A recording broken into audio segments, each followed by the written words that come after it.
रुख करते हैं दिलचस्प और अजीब न्यूज की जानिब। भारतीय लोकसभा में चाय को कौमी मशरूब करार देने का मुतालबा सामने आ गया।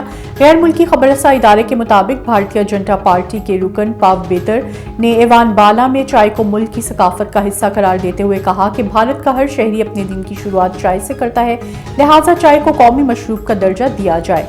पाव बेहतर का कहना था कि ये कन्या कुमारी है, श्रीनगर और गुजरात से शुमाल मशरिक तक हर माँ के बावर्ची खाने में मौजूद है और हमारी सकाफत का अहम हिस्सा है।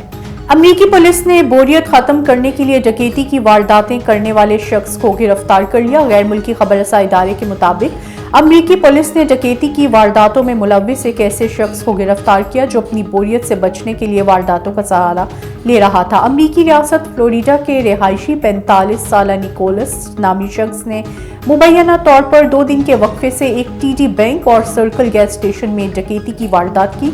रिपोर्ट्स के मुताबिक पुलिस अफसरान ने निकोलस को आखिरी वारदात से कुछ देर बाद गिरफ्तार किया जब वो चोरी की रकम और सिगरेट थामे स्टोर के सामने खड़ा था। शादी ब्याह के मौके पर नाच गाना यूं तो आम सी बात है, लेकिन भारत से चंद नौजवानों की एक वीडियो सामने आई है जिन्होंने डांस को कुछ अनोखा ही रंग दे डाला।